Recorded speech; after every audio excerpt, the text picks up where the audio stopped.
अस्सलाम वालेकुम बच्चों, यह ज़ूरमि जमज बापत लेसन संजल पोर्मुत तमिक क्वेश्चन आंसर कर तो वुच यथ मज आमज दिन एक्टिविटी यह वुचो तुम प्रथ खाकस सिद रंग लिखित तथ भरियो सुई रंग तो रंग भरन पत युस शक्ल तैयार गस तथ लिखियो तल कन नाव। मास्टर जी कर एक्टिविटी पूर करनस मज बच्चन हज मदद। यम च वनान कि यथ मज एक्टिविटी दिसमत यथ मज रंग करुन या कलर करुन यह युस चीज दिस यथ मज तथ बोन कन नाव ते लेखुन बे गस कलरन हज पहचान बे युस संजल पोर यथ इंग्लिश पे रेनबो ति वनान उर्दू पे वनान दनक तुम कलर ति यथ मज इवान तथ मज 7 रंग यह वुचो तुम अस गस यतन कलरन हज ते पहचान यह यतन वांगुन बनयित अत बोन कन नाव मे लिखमुत यह वांगुन कशर पे गो बनफशी वायलेट यह मे पे ग्रीन कोर्मुत बोन कन यथ पर्पल ति वनान बोन कन अत पनुन नाव लेखुन वांगन। दुयम हवित यथ मज आसमानी आसमानी रंग कुस रंग यथ इंग्लिश पे वनान इंडिगो क्या यतन आसमान बनवित यह थोड़ा तेज पहन आसान यह कलर ब्लू यानी न्यूल खत आसान थोड़ा तेज यह गो आसमान यह जन कलर आसमानी कलर वनान पत या इंडिगो इंग्लिश पे वनान। त्रेयम आमुत दिन ब्लू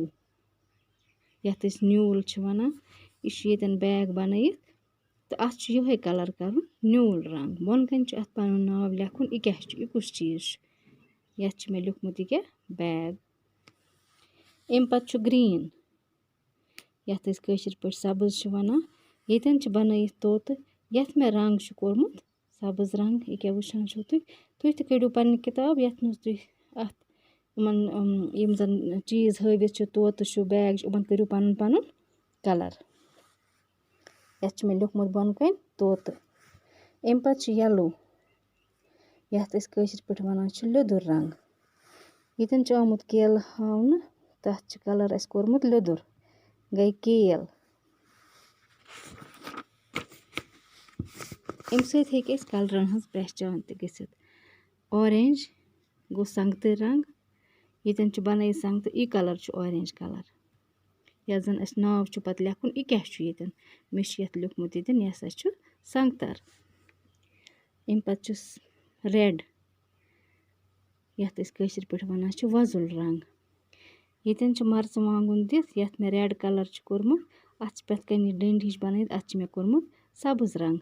बोन कन मे अमुक नाव लिखमुत मर्चवांगुन। वो वुचो कुस कुस कलर वुच वायलेट बनफशी इंडिगो आसमानी